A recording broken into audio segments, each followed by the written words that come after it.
Саламатсыздар балдар. Биз өткөндө бул квадраттык жөнөкөй рационалдык теңдөөмдүн жардамы менен маселе чыгаруу деген тема өткөнбүз. Маселе чыгарганбыз. Маселе тапшырма берилген силерге.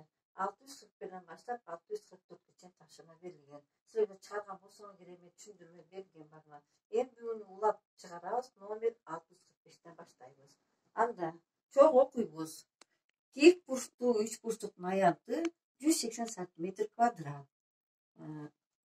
Жана катеттердин айырмасы 30 см. Катеттерин тапкыла дейт. Демек бизге белгилүү тик бурчтуу сыза билебиз. Сызган билебиз. Мен да сызып кое берем. Сызып туруп А, В, С деп белгилейм.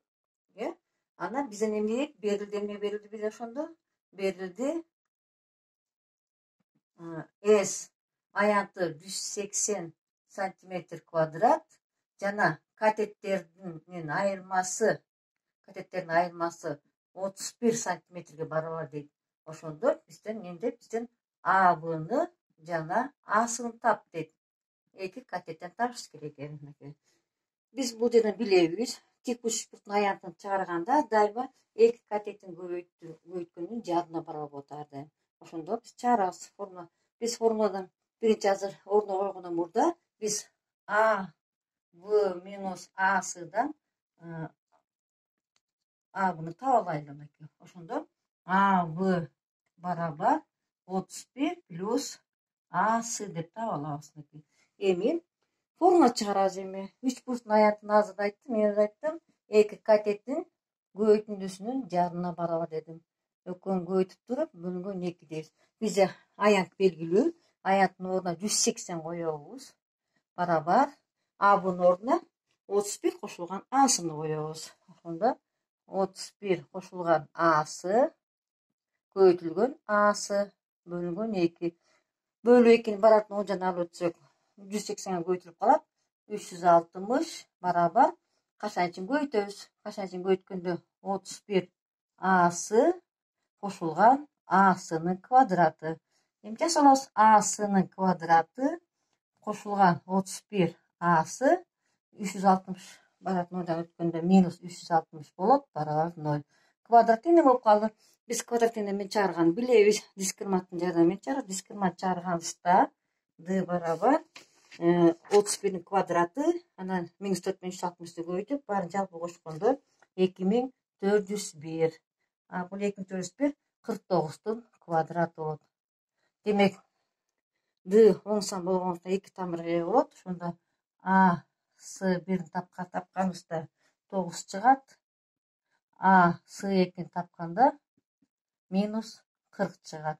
Биз маселенин берилишине дал келбегендиктен терс санды карабайбыз, оң санды карайбыз. Ошондо биз эми азыр эмне кылабыз? А-Бны табабыз. А-В барабар 31 кошулган 9 кошкондо 40 келип чыкты. Демек жообу эки катет эмне болду? А-В менен Асыны таап алдык. Демек Асы барабар 9 сантиметр, 40 сантиметр деп маселебиз келип чыкты. Кийинки маселебиз 647. Жок окуйбуз. Моторлуу кайык дарыянын агымы менен 28,5 км. Ал эми дарыянын агымына каршы 22,5 км жүрүп, баары жолду 8 саатта өттү.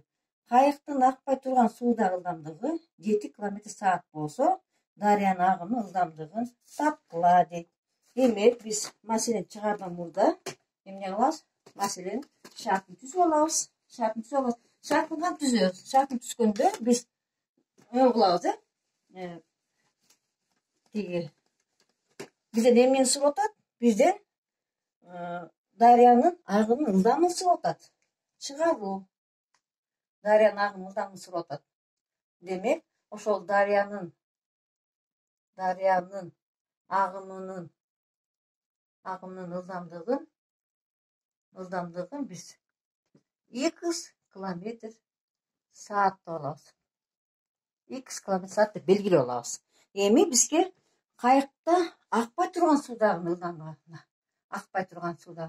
карама каршы басканда башатын айтабыз, тиги дарыяга каршы аккан ылдамды айтабыз, акпай тургандагы каршысын айтканда эмне болот? 2 минус 7. Ал эми агым боюнча кеткен ылдамдыгы 2 кошулган 7. Биз эми өткөнкү темада айтып өткөм, дагы айтып өтүрөм. Биз убак тапкан билебиз, физика саны өтүлгөн. Демек, убак тапканда аралыкты ылдамдыкка бөлгөнгө барабар. Биз эми таап алабыз эмес.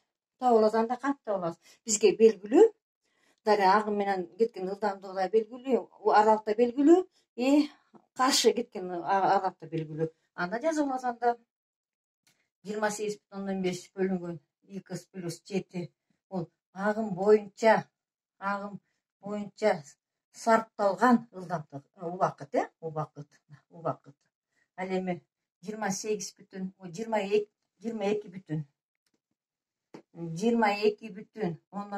бөлүнгөн 2 минус 7 кайсы убакыт бул? Агым каршы кеткен сарптаган убакыт. Ошондо эме түзө алабыз. 28,5 бөлүнгөн 2 кошулган 7 кемитилген 22,5 2 минус 7 барабар 8. Демек, биз эми качан бир бөлүмгө келтиребиз. Бир бөлүмгө келтиргенде биринчи бөлчөккө x минус 7 беребиз.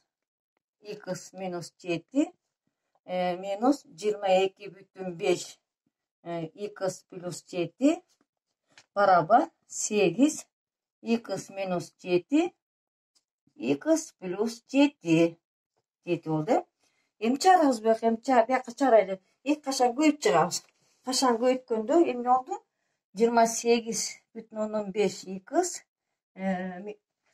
минус 28,5 менен 7-ни көбөйткөндө 199,5 минус 22,5 x 7 менен көбөйткөнүздө минус менен минусту көбөйткөндө плюс болот. Плюс 157,5 барабар, батпай калды бизге, барабар 8x квадрат минус 392 болду.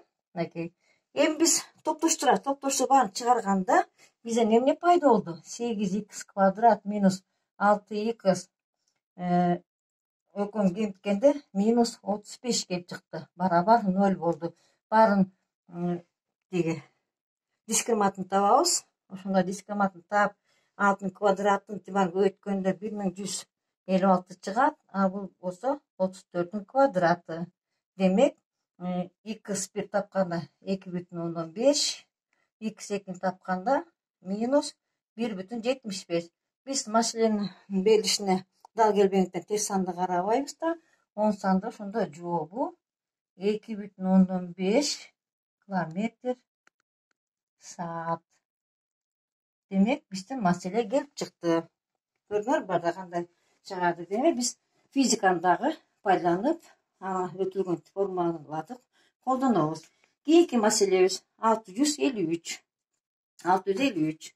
Демек, квадраттын суммасы 677ге барабар болгон удалаш 3 натуралдык санды тапкыла дейт. Биз удалаш деген сөзгө түшүнөбүз. Удалаш деген 1, 2, 3, 4, 5. Булар баары удалашта. Удалаштан бар деп, ошондо биз эмне алабыз? Биз теңдеме түзө турган болсок, x плюс 1, x плюс 2 деп алып алабыз. Бизден эмне суралат? Квадраттын суммасы дейт. Анда эмне алабыз анда? x квадрат плюс x плюс 1-ün квадраты плюс x плюс 2-ün квадраты болду. Барабар 677. Вот эми чыгарабыз эми x квадрат плюс 2x плюс 1 плюс x квадрат плюс 4x плюс 4 минус 677 барабар 0. Баарын топтошту, баарын чыгарганда бизде квадрат неме келип чыкты? Плюс 2x минус 224 барабар 0.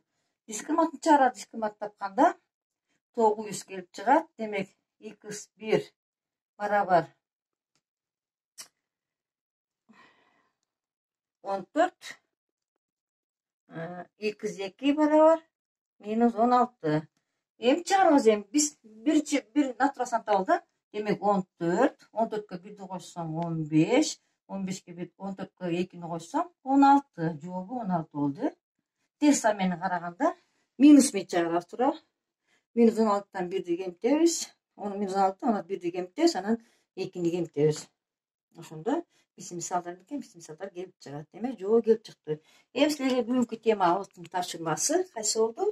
646, 648, ana 654. Endi görüşmekçe sağ salamat bolga.